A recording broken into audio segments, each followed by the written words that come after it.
I think I've finally found a game worse than Hunt Down the Freeman. I think this is it. I think we have found the worst game I have ever covered.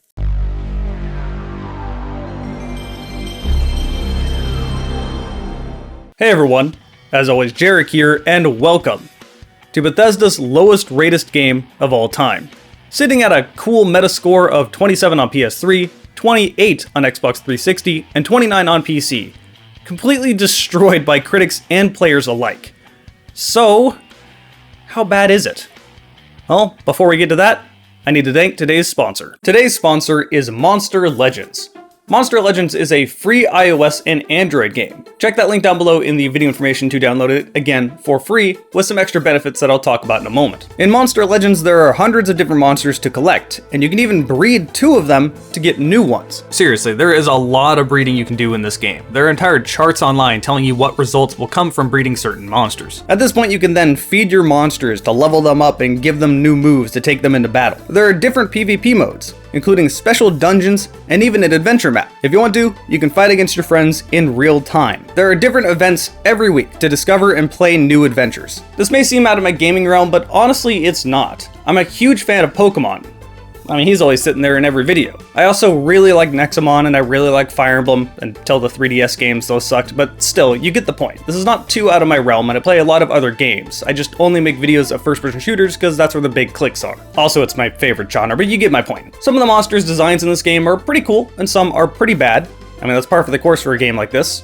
Pokemon, I think, has it worse. But hey, that's the big draw, seeing how many of these cool different things you can collect and putting them out into battle. If you want to try this game out for yourself, it is free. Check that link down below in the video information to get a special reward worth $30. You will get 50,000 food, 300,000 gold, and a monster, No Ryan. Noah Ryan? That thing.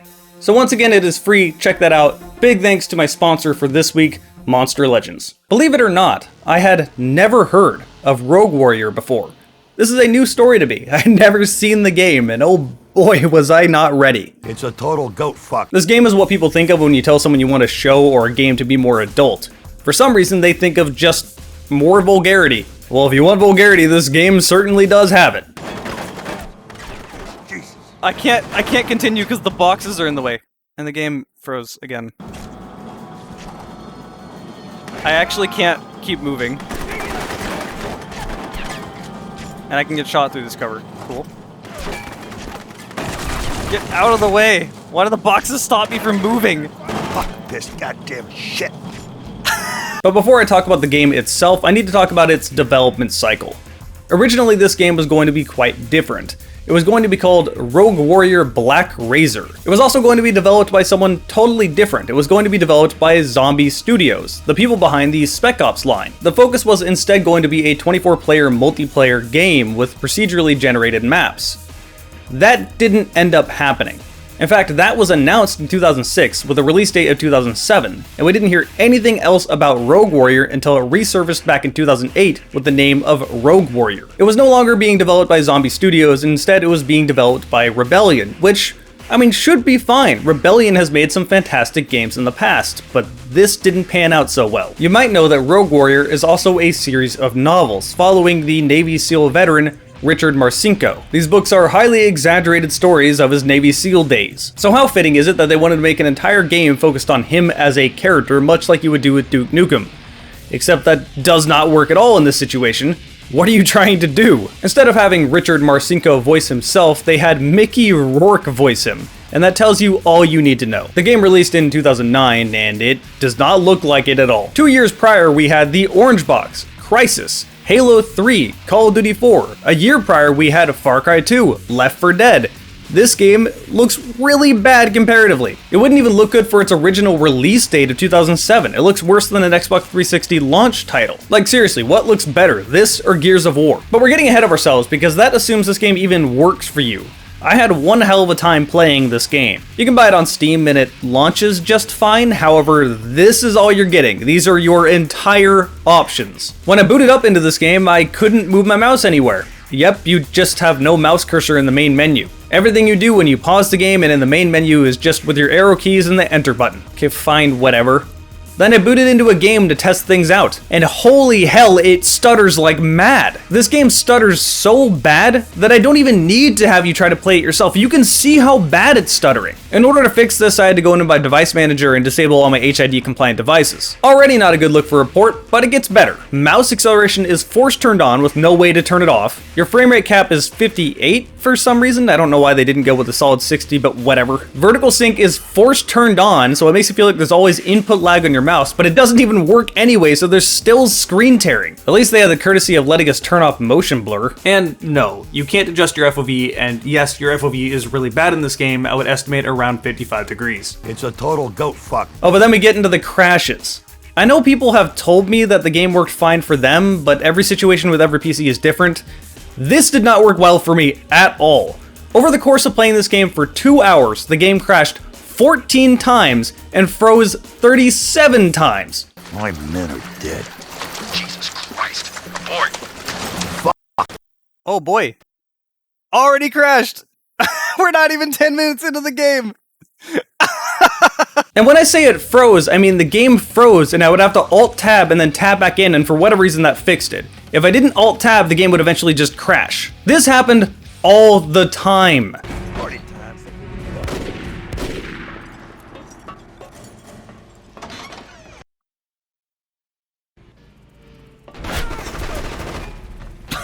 Cool, thanks game. Thankfully, checkpoints were frequent, so I never really lost much progress. Oh, and you heard that right, I beat this game in 2 hours, even with all the crashes. This is a $60 game published by Bethesda, and it's 2 hours long. So on the tech side, it's a complete mess. Usually I would talk about the story after I talk about the graphics, but I'm gonna save that for last because you're really in for a treat. Sorry, let me talk like the game.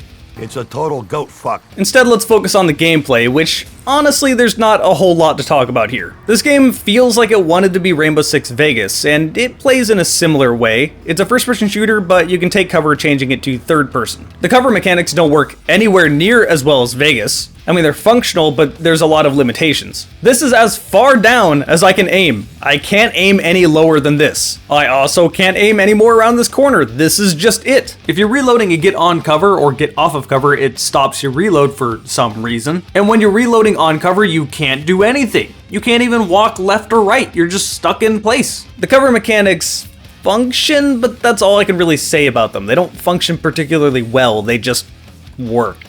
Kind of. There's also some hilariously poor animations when you're taking cover. Wow, look, alright, look at this. There's no animation. Hold on, look at the gun. There's no recoil or animation or anything. Even when you're out of cover, the gunplay isn't particularly good. It's standard hipfire or ADS with fairly low quality animations. It doesn't really feel like there's any recoil on these guns, nor do they feel impactful or enjoyable at all. Some of them also make no sense. Why is there a box magazine on a SPAS 12? What? It doesn't even share the same reload animation as the other box mag shotgun. So why did they do this? Dude, hold up. Look at this reloading animation if I... At least you have a neat Cold War era SMG. All I can really say about the guns in this game. As far as gunplay is concerned, there really isn't anything more. You're just fighting the same North Koreans and Russians the whole game. Nothing really changes. And the AI is particularly stupid. They either sit in cover and shoot back at you, or they stand in place and shoot at you. They even do the Half-Life 1 AI thing where if you throw a grenade, they'll immediately stop shooting and scatter in different directions. Yeah, you can really abuse this. Eventually I found the best combination of weapons is to use a PKP and a sniper. The PKP is strong with a deep mag and a fast reload, so you can just kill everyone and keep going without breaking a sweat. And the sniper kills everything in one shot, is semi-automatic, and shoots fairly quickly. There's not much reason to use anything else, these things are just the best guns you can get. This game is also really easy too, you can autopilot it without any concern. The one thing I've neglected to mention so far is that this game gives you the choice between stealth or shooting everything. Stealth basically boils down to walking up to an enemy, pressing E, and watching him stab the ever-living fuck out of him. As far as I can tell, stealth is purely based off line of sight. It doesn't matter how loud you're being, you can just sprint up to them and stab them. And if they've already seen you, you can still stab them anyway, it doesn't matter. In fact, as you're doing these animations, you can't take any damage, thank God. So this leads to an odd situation where you just walk up and start stabbing someone next to an enemy, and he stands there trying to shoot you, but nothing happens. As I said, the gameplay is not deep. It's a standard first-person shooter with regenerating health and a cover system. It's actually disappointing because I have a soft spot for this sort of a cover system. It reminds me of Rainbow Six Vegas, but it's done so poorly that it doesn't feel anything like Vegas. If anything, it feels like Breach, if you remember that game. Yeah, that game didn't exactly do very well either and flopped pretty hard, but it was still received better than this game. Now we get to the story, and oh my god, this is why people talk about this game so much. This game tries so hard to be cool that it almost comes off as a parody of Spunk Gargoyles. So you play as Richard Marcinko during the Cold War. You get deployed to North Korea to track down some nukes. The nukes you find are Soviet nukes. Of course, you go to Russia, and you find that Russia apparently has some advanced system that can shoot down all of America's nukes and retaliate with their own. You destroy the facility that can apparently do this, and woo, you save the day. But that's not really why you're here, is it? It's a total goat fuck. That's the factory. The great leader must have a tiny dick. Come on, chew it, pencil dick. Send me the bill, cocksuckers. Jesus fucking Christ, he never shuts up! Fuckers. Every time! What are you seeing out there? It's a goat fuck, Admiral. Your intel was bullshit. Missiles are going by land, not sea. These motherfuckers are loading them on a train. Christ. Can you intercept in time? If you stop yapping, suck my balls, my hairy fucking big balls. Wrap them around your fucking mouth. Game froze, by the way, as he's saying that. I think it didn't crash. It didn't crash. Okay. Jesus Christ. What am I playing? Why am I playing this?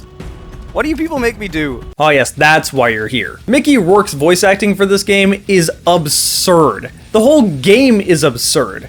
As I said, they wanted to focus on Richard Marcinko. It didn't work. They tried to basically make a Duke Nukem game, but for a Navy SEAL.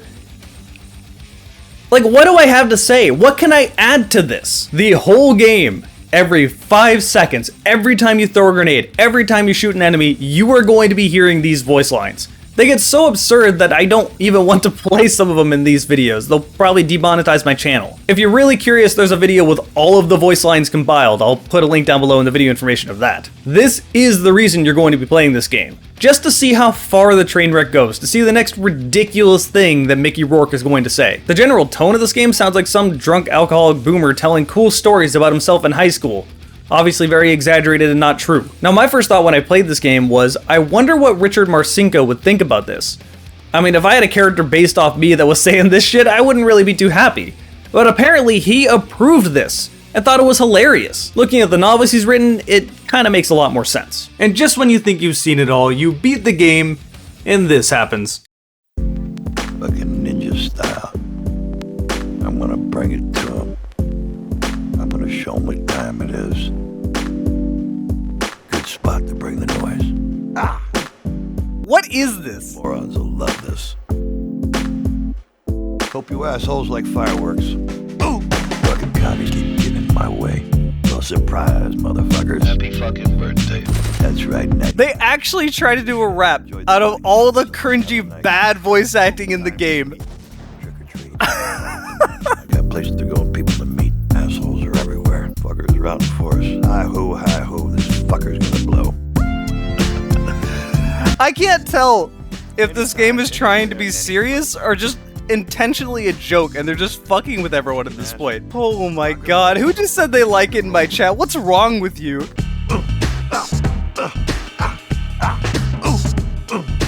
What the fuck was that? Those are the pain grunts when he gets shot. So how bad is Rogue Warrior really? Well, it might honestly truly be the worst game I have ever covered on this channel, which is saying a lot considering the games I have covered. I don't have anything more to say, so I hope you enjoyed this train wreck. A big thanks goes to everyone that joined me on Twitch. My Twitch is twitch.tv/JarekTheGamingDragon. If you subscribe, you get to see my videos ahead of time. And another big thanks goes to my sponsor, Monster Legends. Check that link down below to get a free special gift. Thank all of you guys for watching this video, and I'll see you next time.